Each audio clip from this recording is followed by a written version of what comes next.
In this video, we will talk about risk in the context of cost of capital and firm valuation. So let's talk about beta right away, which is one of our more popular measurements of risk. So let's go over a couple of definitions. A market portfolio of all assets in the economy. So if we were to buy at least one share from every company in the economy in question, and let's say the United States, for example, in this case, then you would have a market portfolio representing the entire market. In practice, a broad stock market index, such as the S&P 500, is used to represent the market. And yes, in practice, the S&P 500 is typically the one used to represent the returns on the market and the risk of the market. And there have been many studies that support that the S&P 500 is a very good representation of the market. Beta, it's a sensitivity of a stock's return to the return on the market portfolio. So what we do is this market portfolio, which represents all assets in the economy, we will assign a beta of 1. So then everybody else's beta will be compared to or measured against that beta 1 of the market portfolio. So if the market moves, it will always have a beta of 1. And it doesn't mean that the risk of the market doesn't change. It's just that we fix it to use it as a benchmark. So no matter which way the market goes, it's always going to be beta 1. And then all other assets and portfolios will be sensitive to those movements of the market. And the beta of those other assets and portfolio will represent that level of sensitivity. The way we capture that number, if you wanted to calculate the beta for portfolio I, you will use covariance and variance. Covariance of this portfolio I and the market portfolio. You take the returns of those portfolios and check the covariance between them. And then whatever that number is gets divided by the variance of the market returns. And that will give you the beta. And that's how it captures the relationship between that portfolio I, that sensitivity, against the changes, the variance of the returns of the market. This here on the right is just the same thing, but with the symbols. Now, one thing I want to highlight, in the bottom you see here, that's variance. That's why we have sigma squared. Remember, sigma by itself is standard deviation.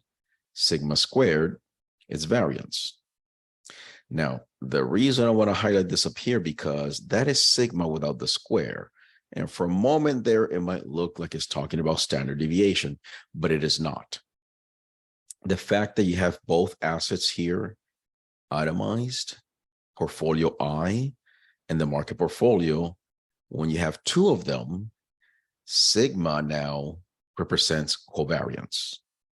If there was only one letter down there, that would have been standard deviation. But the fact you have two letters, meaning two assets, now it means covariance. So something to keep an eye on. So problems, beta is not perfect. Betas may vary over time. Now, typically betas are fairly stable, but they do vary over time. So you got to be careful the length of time you're analyzing, and just be aware of that. That's a downside. That's a limitation. The sample size may be inadequate. So when you're getting these returns to get the covariance and the variance, well, do you do 1 year, 2 years, 2 weeks? Do you do 5 years? Is 5 years too long because betas may vary over time? So there's a lot of questions about that. So sample size may be inadequate, not because of too short or too long. It's just the downsides of too short versus the downsides of being too long. Betas are influenced by changing financial leverages and business risk. So if you have a historical beta in a company and the company has changed their capital structure or the industry, the risks within the industry they're in, or them individually, their own business risk have changed, your historical beta is not going to reflect that. You may do some calculations, and because there's a new beta coming up, to put it that way, then yeah, it's going to throw you off. Solutions or potential solutions. Problems 1 and 2 can be moderated by more sophisticated statistical techniques. You can put more weight to recent time versus old time betas. That's a very oversimplified example. But the point is that there's a lot more controls you can do. It's not going to be perfect. It's just going to be better. But the problem still exists. You're just minimizing it. That's what I say can be moderated, not eliminated. Problem 3 can be lensed by adjusting for changes in business and financial risk. At this point, you'll have to then maybe do some fundamental analysis or be more informed of what's currently happening, and then you input those changes. But be advised, it's still going to be an educated guess. And then look at average beta estimates of comparable firms in the industry. You can compare to see how the industry itself is moving or other businesses within that industry. And that'll give you an idea what's going on. Stability of beta. Most analysts argue that betas are generally stable, as we mentioned a moment ago, for firms remaining in the same industry. Now, one thing that should be added to that sentence, that's assuming the industry itself is not going through changes. So the industry itself is not going through changes, then you can say that as long as the firm stays within that industry, their beta will be fairly stable. But keep that in mind. That is not to say that a firm's beta cannot change. Now, changes in product line. Now, that's a business change, not an industry change. Changes in technology. That can mean a variety of things. Let me give you 2 examples. If there's a change in technology in the industry as a whole, the beta may change. Or you as a business decide to start using a different or newer technology that can change the business beta. Deregulation. Typically, deregulation, as in less oversight from the government, could mean lower risk. But this is one that it really depends on the industry. Some industries, if you lower the regulation, if you don't watch over, then they could become more risky. An example,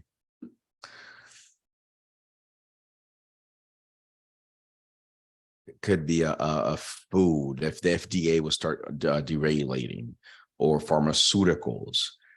What happens is that they don't have to then follow certain protocols or safety measures. Then those industries could be considered an increase in risk as an industry.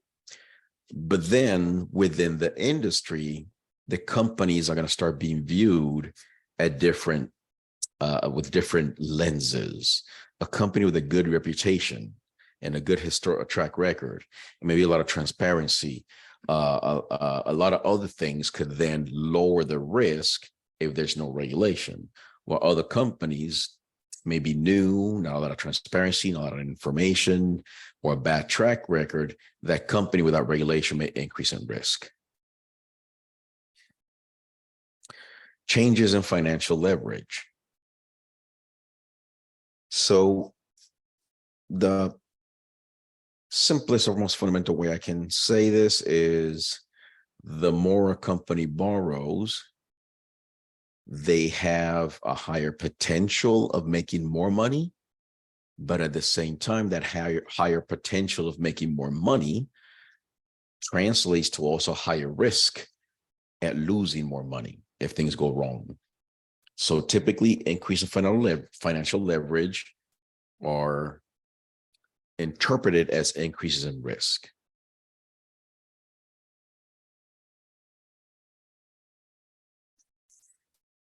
Using an industry beta. So if you're company XYZ and you belong to industry ABC, the question is, well, do you use the beta of the company XYZ or should you use the beta of the industry ABC? Well, here are a few items to consider. It is frequently argued that one can better estimate a firm's beta by involving the whole industry. So you may already have some kind of beta for the company, but you're trying to do an estimation. Maybe there's new information coming out and you believe beta is going to change. Well, let's look at the whole industry, as mentioned before, to see if there's a reason to adjust it and by how much. If you believe that the operations of the firm are similar to the operations of the rest of the industry, you should use the industry beta. Earlier, we mentioned something similar, that as long as the firm is with the same industry, the betas are fairly stable. And it is suggested that if you use the industry beta, you'll be closer to an average performance. So while the current beta of the company will be at one place, it may have some variations, some changes, but use the industry beta. The idea is that that company beta, the ups and downs, are going to average out to be the industry beta. If you believe that the operations of the firm are fundamentally different from operations of the rest of the industry, you should use the firm's beta. Now, this is what happens. Either the firm is changing the way they do business or the actual core business, or they will never really in that industry. And let me give you a couple of examples. Apple is a company that has computers. They also have mobile phones. Now, while they're in the industry technology sector, the PC side and the cell phone sides are very, very different operations. They also have the Apple Store and all that music business, completely different. They got a lot of software going on. All of those, it's a combination. That's why Apple is typically a difficult company to evaluate or compare with other firms to see how they're doing, is because they have so many different legs in their business that are from different industries. Another example I was going to use was IBM. IBM, yes, when they started, was hardware, computers, but IBM today is very different from the IBM that it used to be. And what happens is that they might still have a good chunk of their business within a certain industry, but they have so many other things going on, still technology, but not the main industry they're in. So those are things that are considered operations, like very different. Now, let's say it's still the same product, same industry and everything, but just the way they conduct business could be very different, the way they run their operations. So things like that. And the only way you find out is a fundamental analysis. You look into it, and then you decide if you should use the firm's beta or the industry beta. Do not forget about adjustments for financial leverage. So operations is one thing, financial leverage is another. And that was the debt level.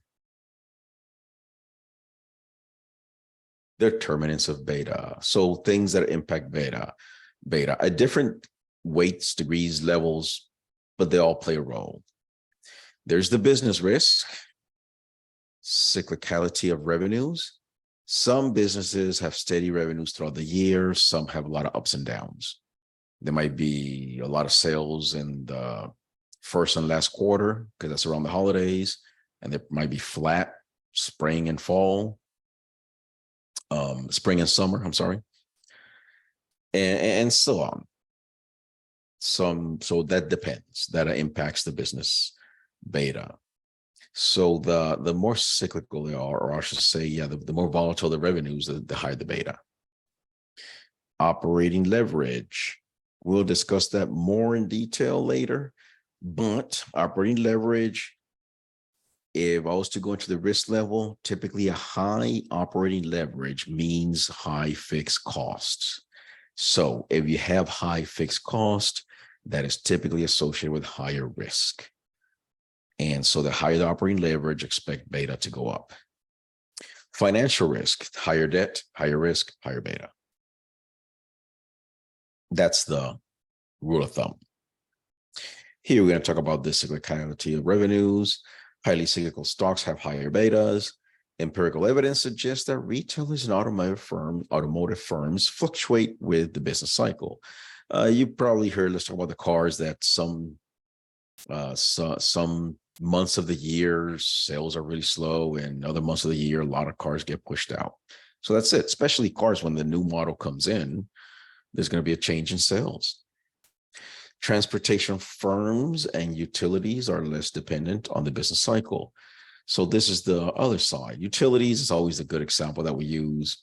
Your electric bill might go up or down month to month. You may save a little this month, maybe spend more that month, but it's still within a range that is fairly predictable and constant throughout the year. Note that cyclicality is not the same as variability. Stock with high standard deviations need to have high betas. So what we're saying is that besides the volatility of the revenue cyclicality, then there's the standard deviation of returns, which is a different measure. And if that's high, a high standard deviation may lead to higher beta as well, but not necessarily. Movie studios, for example, have revenues that are variable, depending upon whether they produce hits or flops. But their revenues may not be especially dependent upon the business cycle.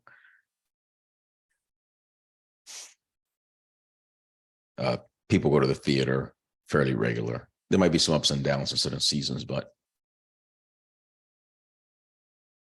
operating leverage, back to the fixed costs part that we discussed. The degree of operating leverage measures how sensitive a firm is to its fixed costs. Rule of thumb: higher fixed cost, higher operating leverage, higher risk. Operating leverage increases as fixed costs rise and variable costs fall. Operating leverage magnifies the effect of cyclicality on a beta. So not only operating leverage by itself has an impact, but then is a multiplier on the other one we talked about.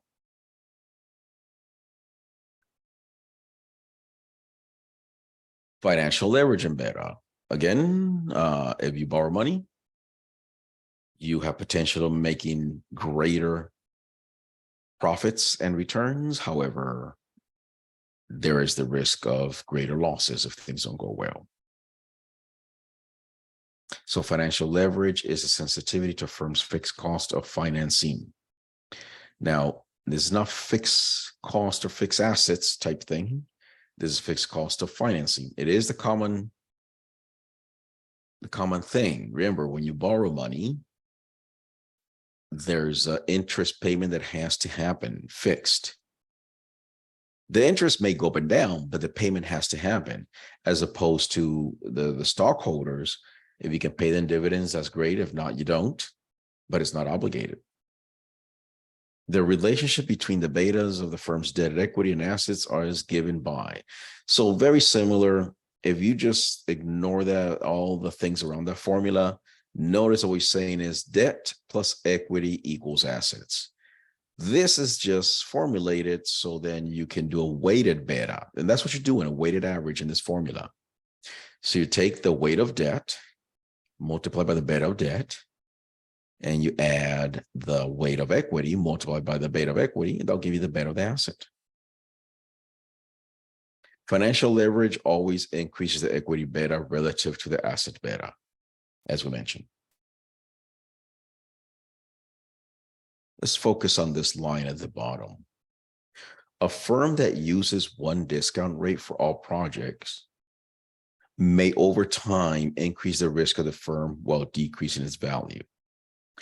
Let me explain to you what we're trying to get to. So we're talking about risk of the firm or the project and dealing with the capital budgeting, which eventually deals with NPV and whether you take on projects or not, and how much you expect to make out of that project, the value added, which then affects the value of the firm.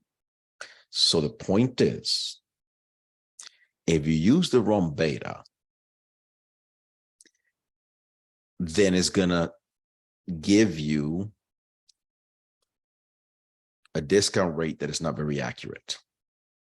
And then we use that discount rate to evaluate projects, you're going to get the wrong NPV or less accurate NPV. And then do that over a series of times. What you're doing is you will eventually end up increasing the risk of the firm because of those miscalculations, and eventually the firm goes down in value. Here, it's a very, very basic oversimplified example. And let's talk about this part down here. This is how it affects valuation, but let's talk about this here. Let's say we have a company that has, right now, 1/3 of the company deals with automotive retailer, another third of the company is a computer hard drive manufacturer, and the other third is about they're in electric utilities. So this is one of those companies, conglomerates probably, that just have various projects under their name, an umbrella company. So let's say the car business has a beta 2.0, the computer business has a beta 1.3, and the utility business, electric utility specifically, has a beta 0.6. So let's say they're about to expand their electric utility business. They got a project coming up. It says here, when evaluating a new electrical generation investment, which cost of capital should be used? Now, what they're saying is, how should you calculate your cost of capital based on this information you have about the betas? So you'd be tempted, a lot of people are tempted to, hey, just use the firm's beta 1.3, which is an average. But remember, that average comes from other things that have nothing to do with electric utility. And the electric utility is actually a 0.6. So what happens if you evaluate this project using the average beta, you're saying that this project has a much higher risk than what it really does. And then when you use that to calculate your cost of capital, in order to eventually get to weighted average cost of capital and use that as a discount rate to get the NPV of the project, a couple of things could happen. Worst case scenario, a project that had a positive NPV because the beta would have been lower may now, with a higher beta, which is 1.3 instead of 0.6, may show a higher discount rate and turn the NPV negative. And then you say, oh, reject the project, when the project should have been accepted and increase value of the firm. Or let's say it does have a positive NPV, but is going to come lower for sure because you have a higher beta. So you do your calculations, you expect certain values, you do all this other strategic planning and actions accordingly, and what you end up is with a mispricing of the value of your company.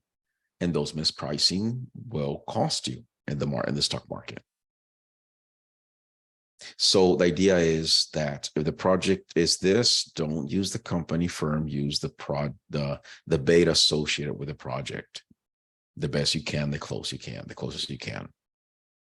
And the opposite will be true. Let's say they're dealing with a car retail business, and this is probably a better example to interpret. And they use 1.3 beta, a much lower beta than what the car business has. A project that may have resulted in a negative NPV, meaning a loss in value of the company, should have been rejected. But because you used a lower beta for the cost of capital, the NPV all of a sudden shows positive. You take it, but when reality kicks in, you actually lost value. And that is our discussion regarding risk, betas, and capital budgeting, cost of capital, and valuation. universe. See you on the next video.